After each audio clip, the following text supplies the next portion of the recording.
Everyone, this will be our last one in this series, and then we'll break for the summer and resume, depending on. Thank you, very kind. Resume either after the summer break, after the Yom Tovim. I'll have to look with Louise at the calendar and work out when it makes sense to restart. I'm open to suggestions. Maybe let's just close the windows just because of the noise. Sorry, from the building works. I'm open to suggestions of another next in the philosophy series. I'm happy if people are happy to do so, to carry on with the great thinkers, and there are many, many, many more great thinkers left to go. So I'm quite enjoying this, but I'm also open for nomination or feedback. Okay, so today really I'd like to look at the halachic philosophical differences between the Ramah and the Beis Yosef, and also their halachic innovations from a sort of legal philosophical perspective. And with that, we will conclude our exploration of Rabbi Yosef Karo and the Ramah. So just to remind ourselves from previous weeks, besides being great halachists, Rabbi Yosef Karo and the Ramah were also great thinkers, obviously, and had their own life philosophy. We saw that the Ramah, operating in Renaissance Krakow, a university town, is interested in philosophy. He deems himself a sort of indirect Talmud of the Rambam's Moreh Nevuchim, Guide to the Perplexed, and is criticized by some of his Polish contemporaries, such as Reb Shlomo Luria, the Marshal, for his interest in philosophy. And also the Ramah is interested in the burgeoning fields of science and the like. And we saw that this interest in the Rambam and the philosophy of the Rambam makes its way even into his Shulchan Aruch notes, his part in the co-writing, the co-authoring of the Shulchan Aruch. His very Danny, let's leave the door closed because of the share. The what? Sorry. Zero. Oh, can we do it not in the middle of the share, if you don't mind? Sorry. Apologies. The share has priority. Oh, yeah. So the Ramah, the Ramah's interest in the Rambam in the Moreh Nevuchim makes its way into the text of the Shulchan Aruch. He opens the Shulchan Aruch with a reminder that though this is a halachic work, but ultimately the aim of a halachic work is God's consciousness, Shavisi Hashem Lenegdi Tamid. And we saw even in some of his Pesukim, for example, his views around learning of science and philosophy, learning his understanding of magic and astrology. He adopts a more philosophical stance. Rabbi Yosef Karo, operating in the post-expulsion refugee Spanish world, is interested in and part of the circle of Kabbalists of Sfas. And there's a certain messianic vision around what he's speaking about, which is ties into the sort of Kabbalah endeavor of repairing the world and perhaps the desperation of refugees. He is a mystic. He has his Magid, the mystical revelations from this angelic figure. He restores or attempts, he's part of the project of attempting to restore Semicha, ordination, which he sees as a precursor to the Messianic, to Moshiach and Eliyahu. He's part of the project of criticizing Reb Azariah Min Adomim for trying to resolve Torah and science conflicts. So they're operating in a very different sort of world philosophically. However, we're going to focus today on the differences in their legal halachic approach. And also not just their differences between each other, but the differences to everyone else around. The whole innovation of creating this halachic guide, the Shulchan Aruch. So let's just talk. Basically, there are a number of layers of opposition to the joint project of creating a Shulchan Aruch. And in addition, there are differences between the Ramah and the Beis Yosef themselves in how they embark on this project. So let's start off with the easy part. As you would expect with any work of Torah scholarship, there's machlokas, there's arguments about how they paskin and how they understood the sources. So this is common garden variety of machlokas in halacha. What you would expect: a great halachist, Rabbi Yosef Karo, writes various halachic works, halachic views based on his interpretation of the sources, the Gemara, the Rishonim, and his how he paskins, and others disagree here and there with how he reads a source or how he understands it and how he integrates it into the halachic system. So that's standard machlokus in any area. And I would say there's not necessarily a sort of philosophical pattern or consistency in those criticisms. It's just there's arguments about how you learn sources, and similarly the Ramah, here and there people will disagree with his psakim. So that's your regular machlokus. Then there are philosophical arguments with the whole system of how the Beis Yosef and the Ramah set out to paskin. And finally, there's a whole series of arguments about the concept of a code of Jewish law. Can there even be such a thing? So that's what we're going to focus on today. One type of argument, as I said, is just your common variety of argument that you would expect in any field. It's not sort of a philosophical argument with the whole project of the Shulchan Aruch or whole style of psak. It's just argument here and there over particular halachas. And then there are a set of arguments between the Ramah and the Beis Yosef and others about how to actually paskin. And finally, there's a sort of philosophical argument about the whole nature of how psak halacha works and whether a code of Jewish law makes sense. So let's first of all focus on the sort of more specific argument about how Rabbi Yosef Karo sets out to paskin. And here the Ramah is the one that, in a sense, most rigorously formulates the opposition to the style of psak of the Rabbi Yosef Karo, but others do so also. I just want to be clear on the structure of what we're trying to do here. Both the Ramah and Rabbi Yosef Karo are innovators, co-innovators. They both believe in the concept of a code of Jewish law and believe the time is ripe for that to occur. There's going to be others who argue, and they say there isn't such a thing as a code of Jewish law like you're trying to make, and the time isn't appropriate for this. They are arguing with the whole project of a code of Jewish law in the way that the Shulchan Aruch and the Ramah try to do it. In this respect, the Ramah and Rabbi Yosef Karo are fellow travelers. They both agree that a code should be written. They both think the time is ripe to do it, and they co-author this, and they're both crazy of each other. As we saw through their correspondence, they both recognize kindred spirits across thousands of miles in this incredible ability to collate a vast number of sources and produce a coherent code, and in the vision, the life vision they share of setting out this, in creating such a code. We saw this almost uncanny similarity between these two figures. They both set out in the same project. Twice, Rabbi Yosef Karo trumps the Ramah and gets there a little bit ahead, and twice the Ramah pulls back and sort of just briefly adds his comments to things. So these are two very different figures in very far apart worlds who both think the time is right. There's a need for this project of a code of Jewish law, and in that respect, they agree with each other. However, they disagree within the content of how do you set out paskining such a vast project of paskining halacha across the code of Jewish law. So to summarize, there's philosophical opposition to the whole concept of a Shulchan Aruch, and internally there's opposition between the co-authors of the Shulchan Aruch how to paskin. I think it is true to say that were it not for the Ramah, Rabbi Yosef Karo may well have lost the more significant battle. People may never have accepted the concept of a code of Jewish law in this shape at all. Certainly in the Ashkenazi world, without the influence of the Ramah, that wouldn't have happened. And then it would have only been a code for the Sephardi world, and therefore probably never become a universal code for that reason. And even within the Sephardi world, there was significant opposition to the concept.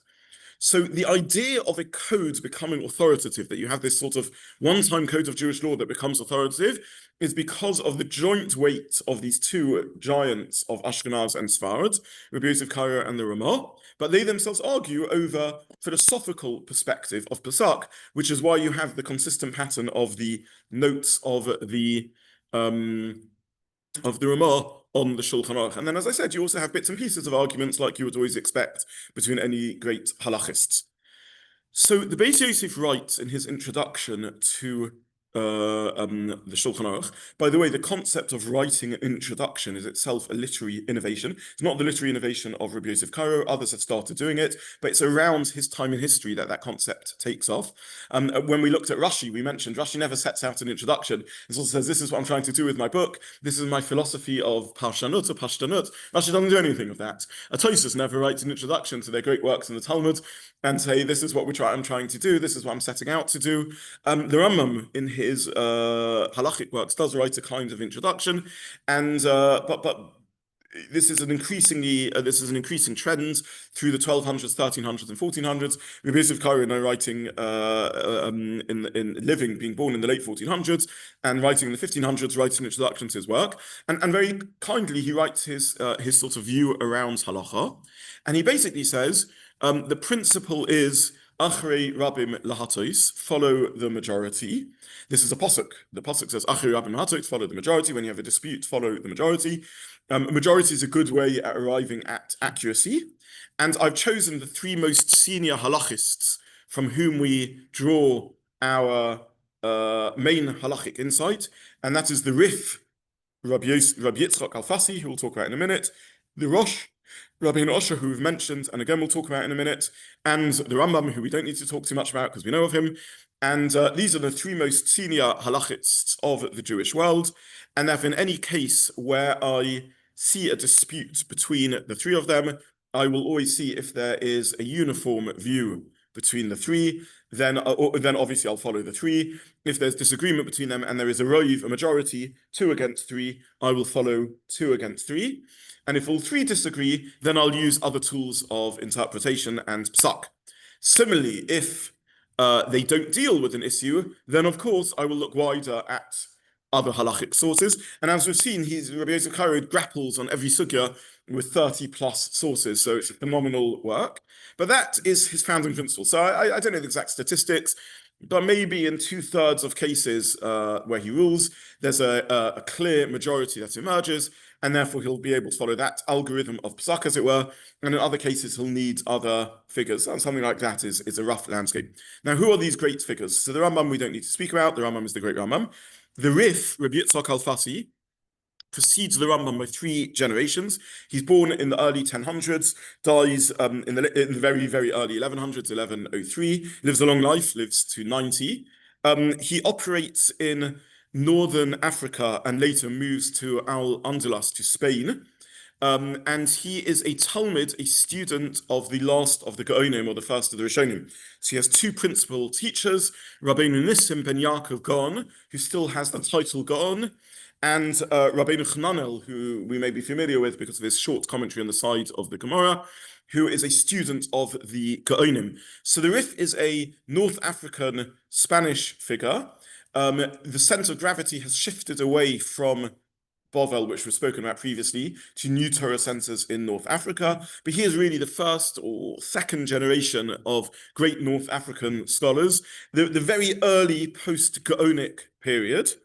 And he writes a halachic work known as the Rif. It's an abbreviation of Rabbi Yitzchak Fez, or Rabbi Yitzchak Al-Fasi. He's known as Al-Fasi because he operates in Fez in North Africa. Al-Fasi, the Fezite. He's not actually born there, but he moves there, and that's where he's born in Algeria, and then he moves to Fez, as I said, and that's where he operates. End of his life, he runs away to Spain, perhaps as a refugee. And not so much the end of his life, though, the middle of his life, really, he runs away to Spain. And he writes the first great halachic work, which is basically a summary of the Gemara, but he cuts out all the shaklavataria, all the back and forth in the Gemara, all the various opinions, and basically cuts and pastes from the Gemara the final halachic conclusion. Advantage of the work, it gives you halachic conclusions. Advantage of the work, it's on the page of the Talmud, as it were. So when you're learning Gemara, you can immediately turn to the Rif and see how he paskins. Disadvantage of the work is that Gemara is not particularly structured. As we've discussed previously, in the middle of Masechah Shabbos, we might have a halachic discussion about the laws of damages. In the middle of Baba Metzia, which deals with damages and monetary things, you may have a halachic discussion about Shabbos. So it's not so accessible. But the Rif in his mind is envisaging his Pasak for someone who's a Talmud scholar, who's learning their way through Shas, but then wants to know the halachic conclusion. And that's how he writes it. So he's not a codifier like the Rambam or the Shulchan Aruch, who restructure things and gather all the sources and put them together in neat, ordered categories. This is the Rif. Now, the Rif has a student called the Ri Migash, Rabbi Yosef ibn Migash, and he becomes a student of the Rif in Al-Andalus in Spain. And again, we could go through his whole life story. We're not going to go through his whole life story. I would say, though, that Rambam writes about him the following words. The Rambam writes about him and he says that the Gemara learning, the Talmudic learning of this man amazes me. And the depth of his spirit is unbelievable. And he says, I would almost say about him that his equal has never existed. So the Rambam, who knows a thing or two about deep thought, writes these staggering words about the student of the Rif, the Ri Migash. So the Ri Migash, Rabbi Yosef ibn Migash, is a student of the Rif and an astounding mind, evidently. The Rambam now makes the following claim, and he says, I am a student, a Talmud of the Migash, Rabbi Yosef ibn Migash. The Rambam was 6 when Rabbi Yosef ibn Migash died, so either the Rambam learnt from him at a young age and was a child prodigy, or the Rambam means I'm a student, I come from his Beis Medrash, his yeshiva, I'm not a direct student, and as far as we can tell, Rabbeinu Maimon, the father of the Rambam was Moshe ben Maimon learnt under the Migash. Now, why am I telling you all of this? Simply to say that the Rambam belongs to the same tradition as the Rif. In fact, we can line up thinkers in Talmudic learning in the style of Gemara learning. We have Rabbeinu Chananel, who we already mentioned, who's in a sense the first of the Rishonim, or almost the last of the Gaonim. He has a student, the Rif, who writes a very important halachic work. And the Rambam is a grand student of the Rif. He's a student of the Rif, and very heavily influenced, at least in his halachic thinking, by that yeshiva, by that Beis Medrash. I'll mention as an aside just a small personal connection to the Migash. One of my main mentors in learning, one of my main Rebbeim, I'm privileged, honored, humbled to call a Rebbe, was someone called Moshe Shmuel Shapiro of the Be'er Yaakov Yeshiva. And Moshe Shmuel Shapiro set out, one of his life's works was a project to bring back to the world of yeshivas and the world of scholarship the writing of the Migash. For lots of reasons which we won't go into now, but including the fact that the Migash wrote in Arabic, a lot of the writings of the Migash were lost. And Moshe Shmuel, unusually for a Rosh Yeshiva who doesn't normally engage in this sort of academic work, as it were, embarked in a project of rediscovering whatever he could of the manuscripts of the Migash in various libraries around the world. He paid classic Arabic scholars to translate the Migash into Hebrew. He collated various fragments of the Migash that were quoted by later sources, and succeeded in bringing to publish 2 volumes of the commentary of the Migash, which he footnoted with cross-references and manuscript variants and the like. And for him, the Migash was a very precious rishon, which makes sense if you are a brisker and a Rambam follower in halacha, and the Rambam writes these words about the Migash, it makes sense to republish these things. I will add that through a series of events, which I won't share at this moment, I had the privilege once of seeing archives of Moshe Shmuel's writings and so on. And he learnt in the European yeshivas before the war. He was a product of the pre-war yeshivas, in Baranovich and under Baruch Ber and other places like that. And very interestingly, at a very young age, as a teenager in yeshiva, he wrote, I'm fascinated by the writings, the little bits of fragments we have of the Migash, and one of the things I'd like to achieve in my life is to reintroduce him into the yeshiva world. So it's just very interesting when you see a great person to see how they set out sort of a life project at a relatively young age and then succeed in so doing. Okay, why am I telling you all of this? Because one of the criticisms of the Beis Yosef, Rabbi Yosef Karo, is that you are being unfair over here. You're following a majority of 3 great thinkers, the Rambam, the Rif, and the Rosh, who we'll talk about in a minute. But the Rambam himself explicitly says, I'm a student of a student of the student of the Rif, and I follow his Beis Medrash. And unsurprisingly, in maybe 80-90% of the times, the Rambam paskins like the Rif. So you have an unfair bias built into your algorithm of psak. Are you with me on this? There's an unfair problem in your style of psak. You, Rabbi Yosef Karo, claim that you are following the 3 great decisors, but one of the decisors is a student of the other decisor. So of course they're going to line up most of the time, and there's going to be an unfair prejudice built into your style of psak, in which you will paskin more often like the alignment between the Rif and the Rambam. And it's not surprising because they come from the same yeshiva, they come from the same Beis Medrash. So this is the criticism of the Andrew, it's not going to work. It's not going to block the sounds, unfortunately. We're just stuck with it.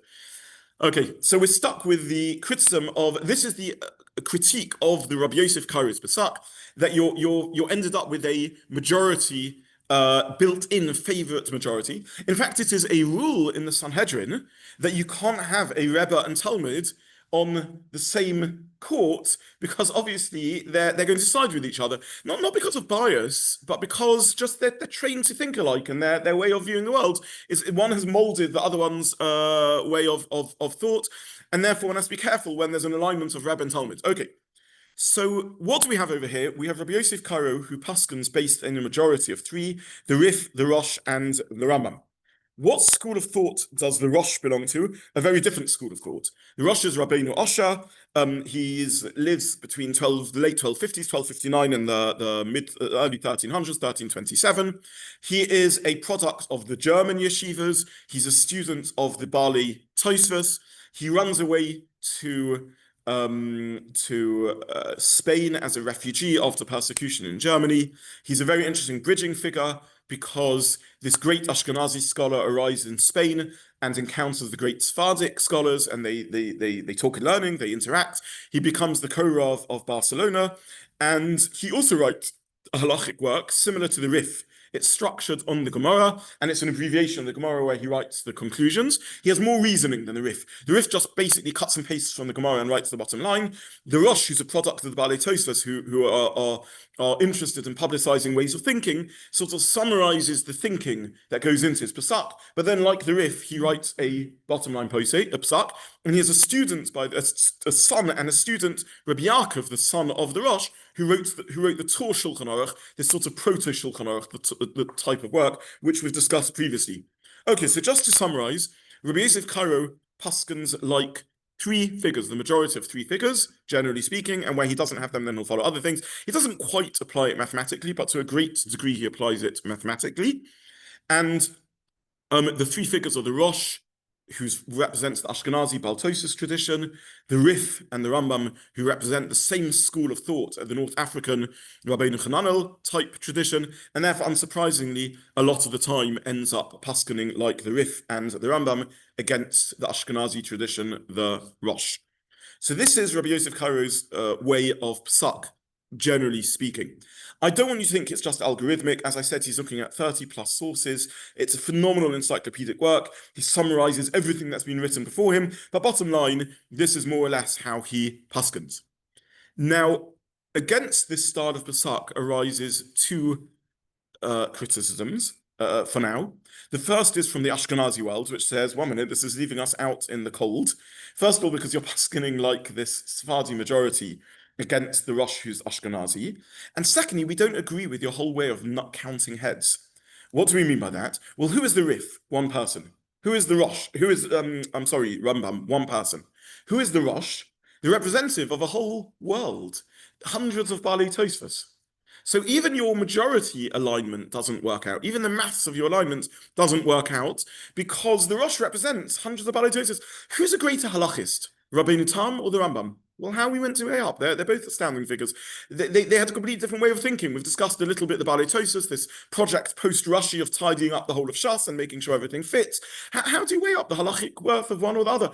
And it's not just Rabbeinu Tam. Rabbeinu Tam is the most famous of them, but you have the Ri and you have a whole array, hundreds of Balei Tosfos.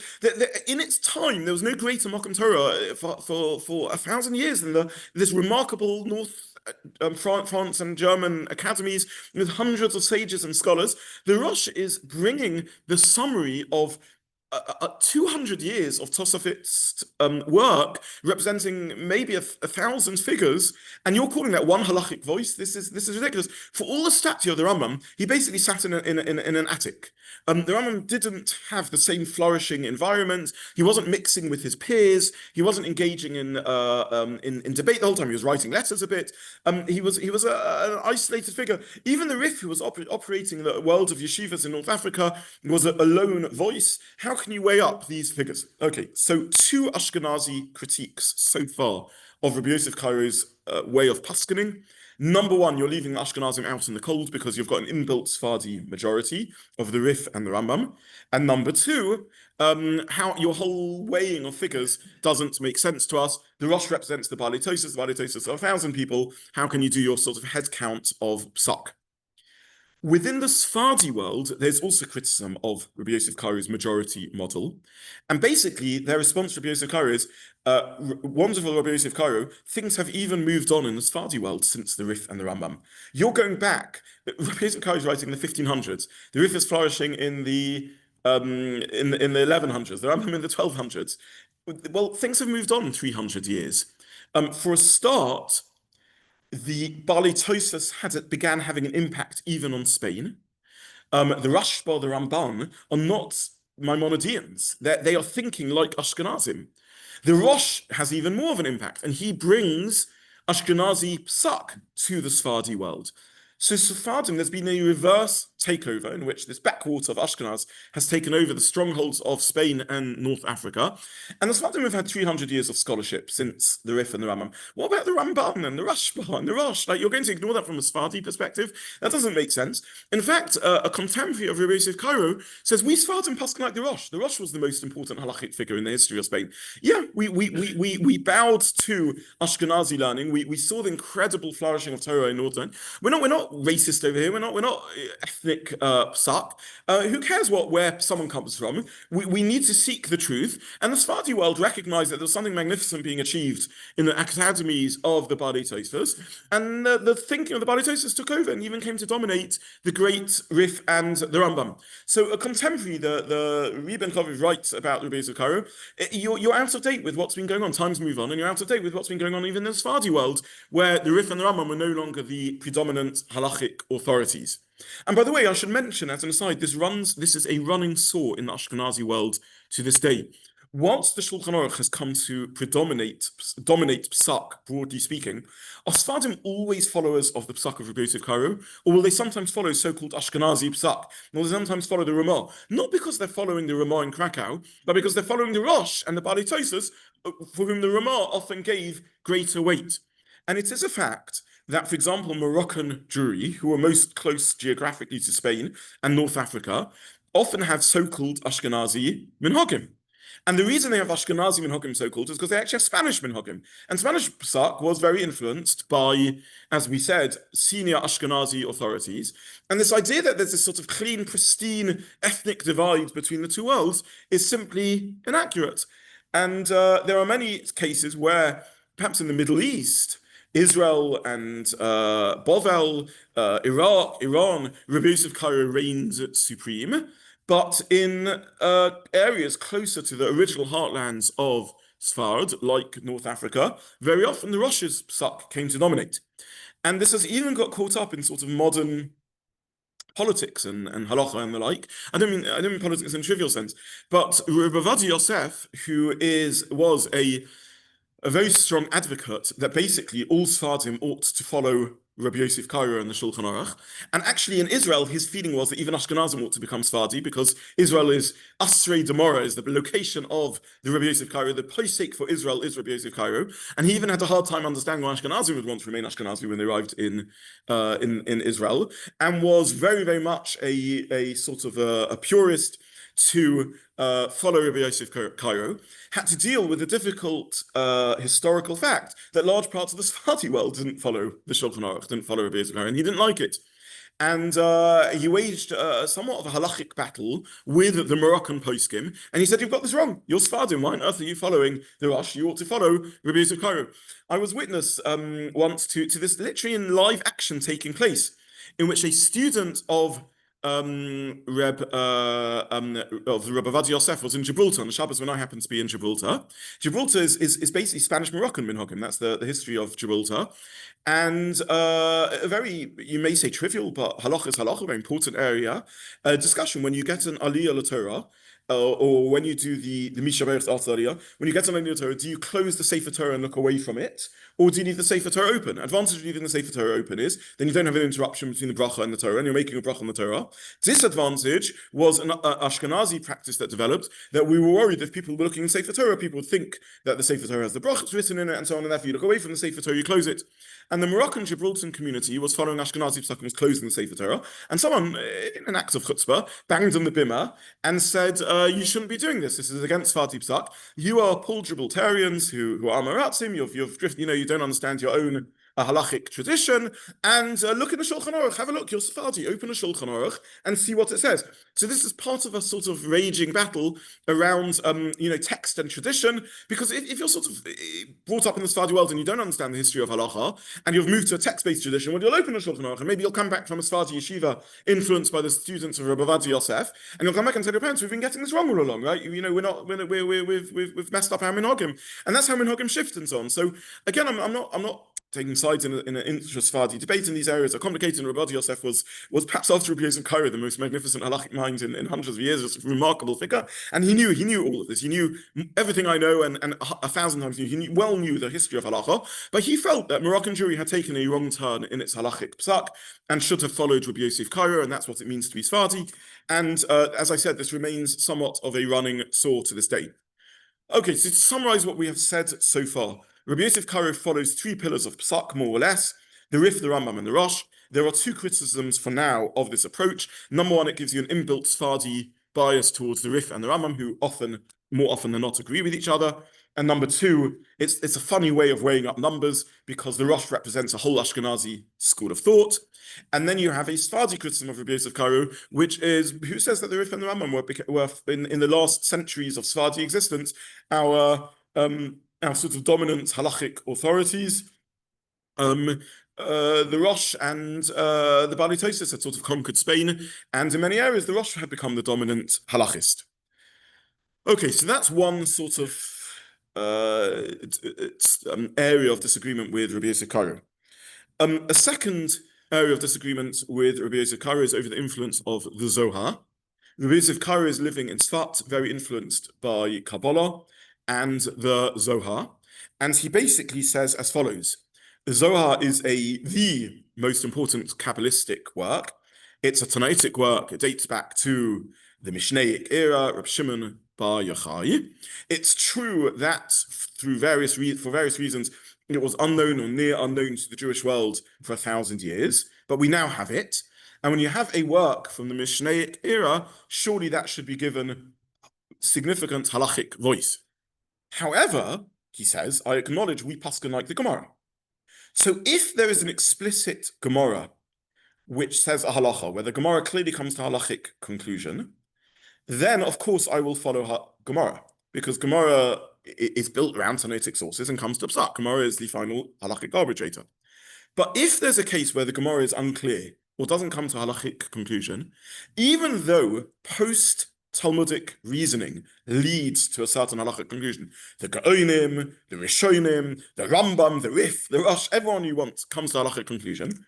But now that we have been privileged to get the Zohar back, we will follow the Zohar in that circumstance. So basically, Rabbi Yosef Karo says, I'm not going to have if you can have an extreme one in which says always follow the Zohar, something like that. No, I'm not saying that. Of course, we should follow the Gemara when we have the Gemara. However, when there isn't a clear Talmudic conclusion, I will follow the Zohar.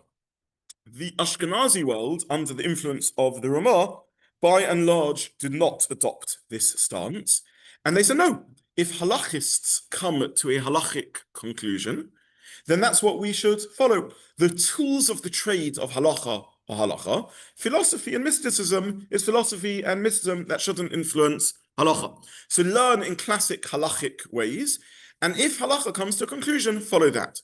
Now, I don't want to be too purist about this. Even on the Ashkenazi world, there are significant halachic Kabbalistic influences. But generally, they are either in cases where halacha remains unresolved, and therefore you might as well follow Kabbalah, or if you like, as a chumrah or an additional pietic practice. So the Mishnah Berurah, when he summarizes this issue, basically says, we are Ashkenazim. We don't follow the Zohar against Gemara, obviously. We don't even follow the Zohar against the poskim. But as a chumrah, if you want to take on the Zohar, that's a good thing to do. You can't criticize someone who doesn't, but it's a good thing to do. Similarly, we'll sometimes add in pietic practices because of the spiritual pathway that mysticism opened for us, and this has an influence on our tefillah. For example, we'll say Kabbalistic prayers like Rich Shemay and on a Bakert and things like that. We'll add it in as extra practices, but we won't alter the standard halachic process through Kabbalah. And that remains a Ashkenazi-Sephardi divide to this day, influenced very strongly by the Ramah, but also by other Ashkenazi poskim. Obviously, the Hasidic world has moved somewhat away from that and drifted closer to the Sephardi model. But again, this is beyond the scope of our discussion. But from the perspective of our discussion, a significant machlokas between Rabbi Yosef Karo on the one hand and the Ramah and other Ashkenazim on the other hand about the role of mystical and particularly the Zohar on halachic psak. I'm not going to go down to the history of the Zohar and the like, and what the source of the Zohar is and so on. I'll simply say that that even great figures who 100% accepted the authority of the Zohar, like the Vilna Gaon and the like, didn't think that it should influence halacha in the way that Rabbi Yosef Caro thought that it should. And this remains, again, a running controversy to some degree or other in the Jewish world to this day. So this is a second area of psak. By the way, later poskim make an interesting point, and they call upon us to note that even if the Zohar is from Tanaitic sources, from Reb Shimon Bar Yochai, nonetheless, he is one Tana. So the Zohar traditionally understood to be authored by Reb Shimon Bar Yochai. Great, okay, so it's a Tanaitic source. But who is Reb Shimon Bar Yochai? He's a Tana. Well, there's a whole plethora of Tanaim. When Reb Shimon Bar Yochai appears in the Mishnah, do we always paskin like Reb Shimon Bar Yochai? No.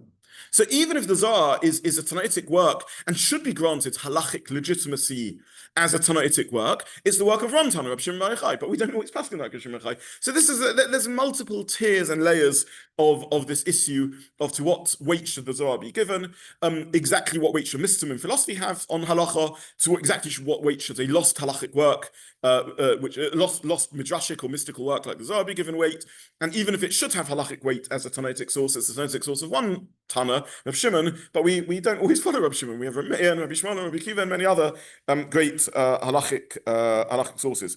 Let me just and this point, by the way, is Rabbi Karo acknowledges, by the way, I should mention, I'm simplifying things. Rabbi Karo himself acknowledges this and says we have to be careful with the use of the Zohar because it represents Reb Shimon Bar Yochai's view. Let me just give you two examples where you'll see this in practice. I'll mention two examples very briefly. There are many. One is perhaps the most famous of all these examples, Tefillin on Chol HaMoed. Tefillin on Chol HaMoed is not an explicit Gemara. The poskim assume you should put tefillin on Chol HaMoed. The Zohar says not to put tefillin on Chol HaMoed. And broadly speaking, you'll see this divide, that let's say in a shul like ours, we follow Minhag Ashkenaz, so we put tefillin on Chol HaMoed. However, Rav Kimchi's psak was that those who don't put tefillin on Chol HaMoed are not in breach of the shul's minhag and can continue not to put tefillin on Chol HaMoed. Largely those from Hasidic stock, even if they're not currently Hasidish, do not put tefillin on Chol HaMoed, and that's their family minhag. And certainly Sfardim, who follow more mystical, more influences of the Zohar, don't put tefillin on Chol HaMoed. I think that's quite probably the most famous example of this. There's many other examples. I'll give you one more maybe. Reading along with the Karo is an interesting example. The halachists say that the Ola Torah should read alongside the Karo quietly. By the way, please read quietly. It distracts the Karo if you read loudly, but just very quietly to yourself. The Zohar says not to do so. Again, this has ended up as a divide between the different poskim because it's not clarified in the Gemara. By the way, in the last 200 years, there was a revolution in the Sephardi world in which some Sephardi thinkers, like the Ben Ish Chai and others, said that even the Shulchan Aruch isn't following Kabbalah enough, and therefore introduced yet more Kabbalah into the Shulchan Aruch's system of psak. But again, this remains a running controversy in the Jewish world. Okay, so just to summarize, first level of argument with Ramah and Rabbi Yosef Caro were halachic detail. Like any great thinker and halachist and posek, there's going to be people that here and there disagree with their psak. Those were localized arguments. Second set of arguments are about style of psak. Rabbi Yosef Caro has this rule of following majority of three, and also treats the Zohar as a pillar of psak. And the Ashkenazim don't like this majority of three because it's an inbuilt anti-Ashkenazi prejudice, as it were. They don't like the argument for three because it cuts out all the Balei Tosfos. Even some Sfardim don't like the rule of three because it cuts out later developments in the Sephardi halachic world, and there's disagreement about how you calculate majorities and the like. So this is one level of argument. The next level of argument around this is the whole concept of using majority for psak. And here the Ramah again disagrees with Rabbi Yosef Caro, and he says, I don't think majority is the only algorithm of psak. I think majority is good when you can't reach agreement. If you're locked in your position, then majority makes sense. If you're stuck, then I guess you have to follow majority. But surely there's something that comes before majority, which is discourse and conversation and reason. And the Ramah says, majority is followed when we reach a dead end in Pesach. But before that, engage in reason and argument. Now, again, Rabbi Karo, of course, understands argument. That's what else have Jews been doing for ever since history and certainly since the Mishnah and Gemara. He understands that. But Rabbi Yosef Caro argues that the Rishonim's era has ended. We've come to a rupture in history, and now we need to bring halachic conclusion to the fore. We're not going to anymore argue on Rishonim. What we should do is we should sort of see the Pesach halacha issued by the towers of halachic Pesach, the Rif, the Rosh, and the Rambam as their halachic conclusions, and we can't really weigh up their worth anymore, and therefore we should follow the majority. The Ramah says, I agree with you. He's reading history like Rabbi Yosef Caro. And he says, I agree with you that a change has happened. There's been rupture in Jewish history. Sfardim have had to run away from Spain and scatter through the world. Ashkenazim have moved from the West Europe to East Europe due to a series of events. We do have to sort of, in a sense, canonize the Rishonim. But that doesn't mean that there should be no conversation between the thinkers of that era and follow the conclusion of the conversation. Now, post Rif, Rambam, Rosh, etc., did conversation continue? Absolutely. And there's another Talmudic principle called halacha kabasroi. Follow the latest authority. The halacha is like the batroi, the later one. Batra means in Aramaic the last, like Baba Batra, the last gate or the final gate. So batroi, the halacha is like the later figure.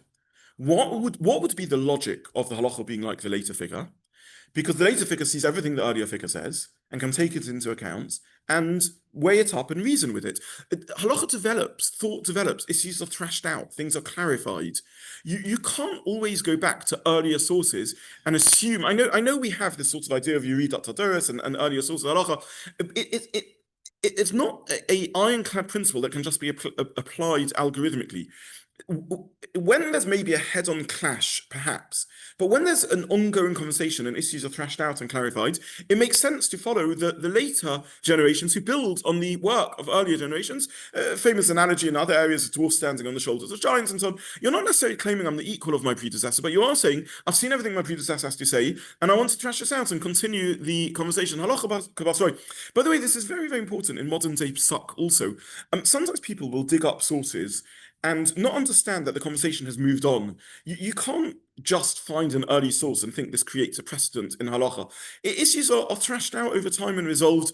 In our own relative recent history, I'll give an example from 100 years back and an example that's going on now at the moment. So electricity was debated quite vigorously from, let's say, 1870s to 1930s. About 50-year period, and you can see in across the Jewish world, in Europe and North Africa and everywhere else, and you can see an array of views and opinions on it, and consensus has emerged that even very, very senior halachic figures made mistakes in this area. They didn't understand fully the technology of electricity, they didn't understand exactly how it worked, or they did, but halachic discourse has moved on, new halachic positions emerged, issues take time to thrash out, and there's not always a simple answer. And again, I don't think anyone can look up an earlier source without seeing the later sources. I think the consensus is that figures like Rabbi Shlomo Zalman Auerbach, who were operating in the sort of 50s, 60s, 70s, and 80s, had more to say and were in many ways the final word on electricity, more than predecessors who in other areas have far greater halachic authority, like figures from the era of the Mishnah Berurah, like the Aruch Shulchan and the like. So it's just the way new issues have to be dealt with. Perhaps in more modern times, we're currently thrashing out issues around genetic modification, around stem cell research, around stem cell meat and so on. And these are very much ongoing conversations. And I think no one thinks that halachic conclusion has been reached. And probably this will remain an ongoing conversation as every source is really considered. First of all, we have to make sure we're not missing sources and that we've understood the science properly. And that takes time. And then just processing and thinking things through. So the Ramah says basically the following. He says, I am on Rabbi Yosef Caro's side. I believe in the codification project. I believe that an era of history, in a sense, has come to an end, and it's time for us to be codifiers and recognize that we're not going to have Rishonim again. We're in a different geographical landscape, a different historical era. However, I don't think that Roiv is the right way to paskin. That you need to first see where conversations went. You need to read later generations. Halacha kabasra, you need to consider ongoing reasoning. If a halachic conclusion remains undecided, then I'm okay with following majority. Not the same majority as Rabbi Karo does, but then I guess that's what you have to do, follow majority. However, before you follow majority, see where reason takes you and see where logic takes you. And that's a second pillar of Pesach, which is svara and reason. The final area the Ramah critiques Rabbi Yosef Karo on is minhag. There's another way of pasking. Sometimes consensus emerges, not in the academies, in the yeshivas, but amongst the people. And that also should be given weight of consensus. In other words, I'm not here talking about minhag like I don't know, having cheese on Shavuos, or having gefilte fish on. I'm not comparing them. One of the problems with minhag is minhag means lots and lots of different things. It can mean a custom. My minhag in my family is I sing this zemah, and your minhag is you use that tune. I don't mean that sort of minhag. I mean minhag in the sense of halachic decision making. Very often there's debates between poskim, and the community sort of coalesces around a particular standpoint, and that's also a type of majority or a type of consensus in halacha, and that's the Ramah's final critique of Rabbi Yosef Karo. Basically, the Ramah is saying there are three pillars of Pesach: svara, reason; minhag, consensus; and majority. I don't disagree with you, my dear colleague and friends, and the esteem they have for each other is almost unmatched in literature. The respect they have for each other. I don't disagree with you in following majority, but I think there's other tools that you need to have in your toolbox of Pesach, and you're being too narrow in how you're paskening. Again, I don't mean to say Rabbi Yosef Karo always ignores minhag. I don't mean to say that Rabbi Yosef Karo never needs reason. Of course he does, but his ultimate halachic weighting is this majority of three. The Ramah says, I don't like your majority of three. It's ignoring others, and I think you've ignored halacha kabasraya and ongoing halacha discourse, and you've ignored the pace of minhag. Sorry, Avram. Yes. The Isserles using Shem and Noach. Yes. That was made by the 18th. Yes. But that 15 stone, he said this wasn't accepted. Everybody was keeping it there for a second. Because the minhag wasn't adopted. So this is very interesting. This is a remarkable halacha, which is even when there's a rabbinic decree, if the tzibur doesn't accept it, it doesn't take off. And that's much more sensitive and needs to be carefully applied and so on. I'm talking about, but you're right in the sense that it's demonstrating the weight that communal psak has on halacha. But I'm arguing for a lesser weight, which is when something is unresolved and you're ultimately got halachic judgments, there it's less controversial to say that communal weight has halacha. Okay, so this is the Ramah's final criticism of the Beis Yosef. Now, what I want to move on to the third level of dispute. I want us to understand that the Ramah and Rabbi Yosef Karo are fellow travelers. They both believe in codification, and they believe that the time for codification has come for a variety of changed historical circumstances. They don't think it's viable anymore to paskan halacha like they did back in the day by people learning the Gemara and all the Rishonim and going through the whole sugya and so on. They believe that a certain line needs to be drawn in the halachic sand, and this is where Pesach could go. In that sense, that's why they are so impressed with each other. That's why they're so excited with each other. They're both embarking on the same project. And the Ramah's criticism of Rabbi Yosef Karo is about the details of this project. What are the legal principles? How does halacha paskin? Is it achrei rabbin mahatos, follow majority, once you deem yourself lesser than the earlier authorities, or even when you are in a later era, you still need to look at later conversations and svara and minhag and the like. There is a third school of thought out there, however, which disagrees with the whole project. And this is the most dangerous threat to the Shulchan Aruch, which is we shouldn't have a Shulchan Aruch at all. Why should halacha be codified in this manner? It doesn't make sense. This isn't what halacha is about. And I want to spend a bit of time exploring that. And it was not obvious that the Ramah and Rabbi Yosef Karo would have won. Had you been a figure standing in the year 1590, and taken bets as to who's going to win this debate, it is not obvious that the Shulchan Aruch, co-authored by the Ramah and Rabbi Yosef Karo, should have won. I would say in many ways the weight of opinion is against the concept of codification. Now, there's many reasons why you might be against codification, including philosophical objectives that we'll talk about, but also a general dislike of that. It takes away autonomy, by the way. If you're contemporary of Rabbi Yosef Karo and the Ramah, there's something very frustrating and annoying about what they're saying, because they're basically turning to you and saying, you can no longer paskin independently. We want you all to accept our code of Jewish law. Well, who are you to tell us to do this? Don't forget, the Ramah is a relatively young man. He's a student of the founding fathers of Polish Talmudism, Rabbi Yaakov Pollack and Rosh Hashanah and so on. He's a fellow student with other students like the remarkable Shlomo Luria, the Marshal, who I mentioned previously, who's also his cousin. But he's junior, he's younger than them as it happens. He's a genius. He dies at 42. He doesn't reach seniority. He's not a sage of of old wisdom. He's actually younger than most of his fellow students of that generation, and he's up there against Rav Shlomo Luria, but other great figures like the Maharal and a whole array of contemporaries who don't agree with the whole codification project. And I just want to spend a little bit of time exploring their criticisms. And I'll just briefly summarize them. Criticism number one: both the Ramah and Rabbi Yosef Caro, in a sense, are surrendering to previous generations. They are both saying, we think an era has closed and it's a time for codification of everything that's been said. Codification is stultifying. Codification locks things in place. Codification sets in stone everything that's preceded it. Who says that should happen at all? Who says we should codify? Maybe we should continue using our reasoning. I'm the Marshal, Rabbi Shlomo Luria, a great Talmudist, a world-class Talmudist by any measure. Why should we now weigh up the conversation, where the conversation's got up to according to the Ramah, or the majority according to Rabbi Yosef Caro? I want my voice to be heard, right? Why shouldn't my voice and the voice of my students and my grand students still be heard? Where are you drawing the line at which point you're sort of codifying and fixing halacha? We should still use svara in our reasoning. This is one criticism. A second criticism is that all codification is abbreviation, because the whole point of codification is that you're paskening, you're ruling. If you're now going to start learning Shulchan Aruch to pasken, who do we turn to now when you have a Shai on Shabbos? You open a Shulchan Aruch. Well, that's not a way to pasken. You need to open your Gemara Shabbos, and maybe also your Gemara Baba Metzia, because that's also where Shabbos halachas come at. That's the whole difficulty of learning Gemara. And you need to plow your way through the Rambam and the Rif and the Rashba and the Ramban and Rashi and Tosfos and do all the hard work, and then you will come to a halachic conclusion.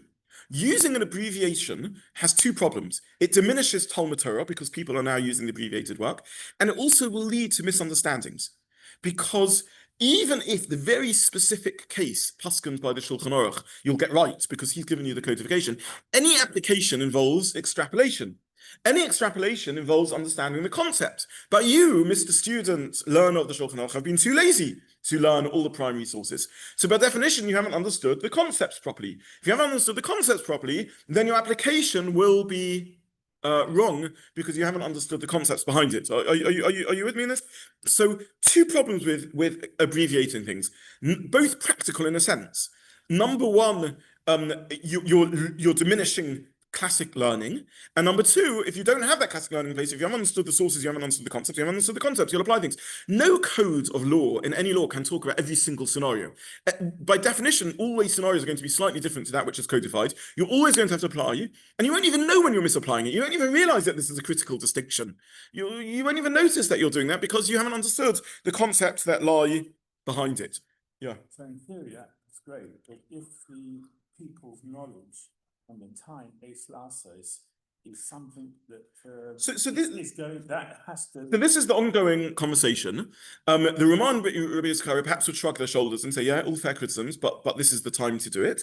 And figures like the Maharal, who disagreed with this codification, so well, up your educational game then. Don't surrender. So let's start raising scholars again who can learn halacha in the classic way.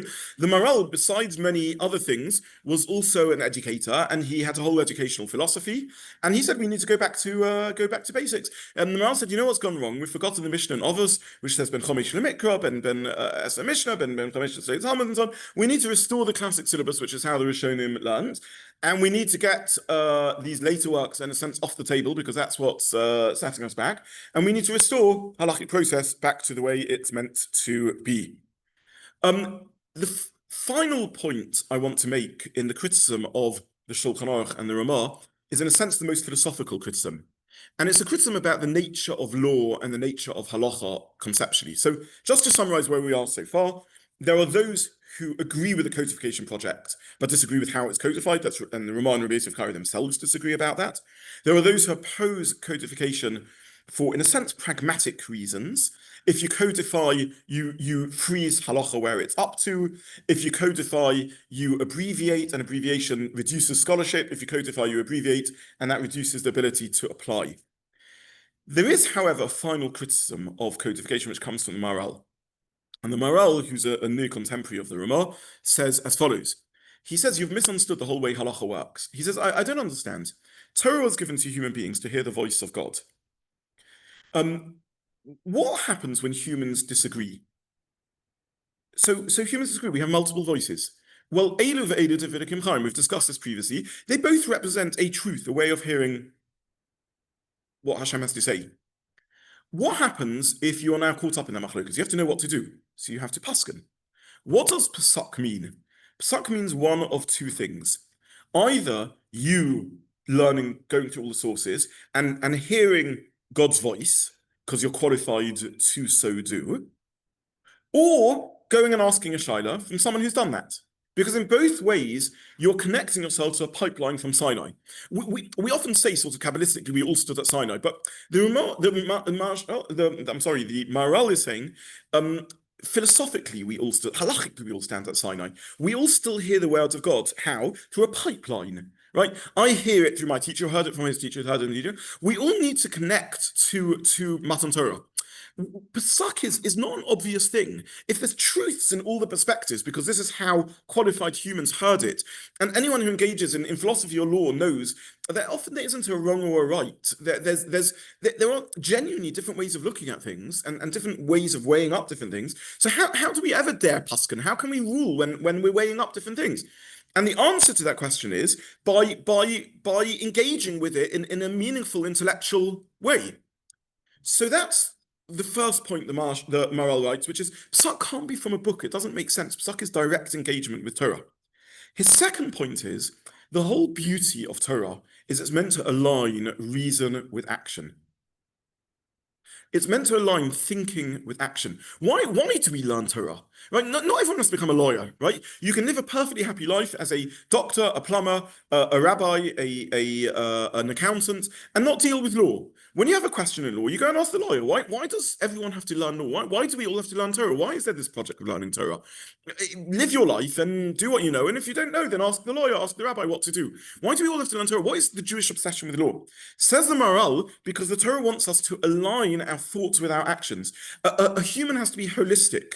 We need an alignment of body and soul and emotion and heart and mind and action. It has to align.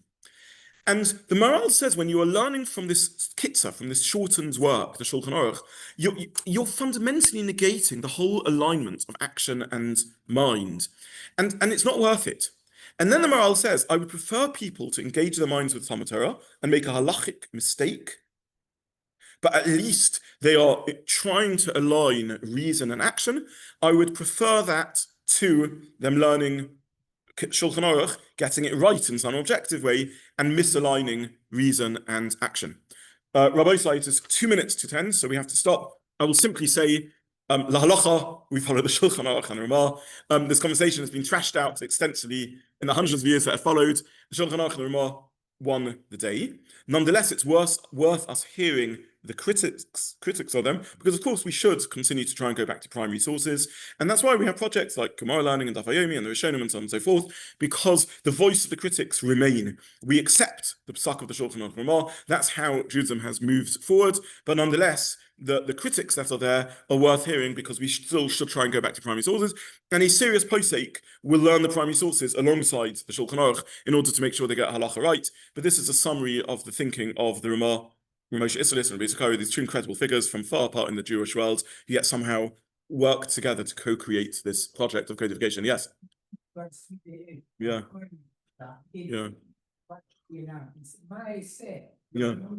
Yeah. Yeah. So I would say, and I wasn't going to mention this, but I would say that within the Litvish world, I would say the Shulchan Aruch has been slightly less codified than in other communities. And figures like Moshe Feinstein, the Chazon Ish, the Street Ish, Rabbi Yechiel Weinberg, and others would here and there tweak a Shulchan Aruch based a bit on reason. There wasn't a complete shutting of Svara within the Litvish world. And within the Yekish world, the Ramah's authority wasn't entirely established for different reasons, because the Ramah, even the Ramah was 50, 70 years after this fragmentation, 100 years between East and West Europe, and sometimes Paskins in line with East European halacha, not West European halacha. So the area of codification remains a complicated one, but I have to go and learn Gemara in the Ner Beis Medrash, so I need to call this to an end. And thank you so much to everyone for joining, and I look forward to Hashem seeing us after the holidays.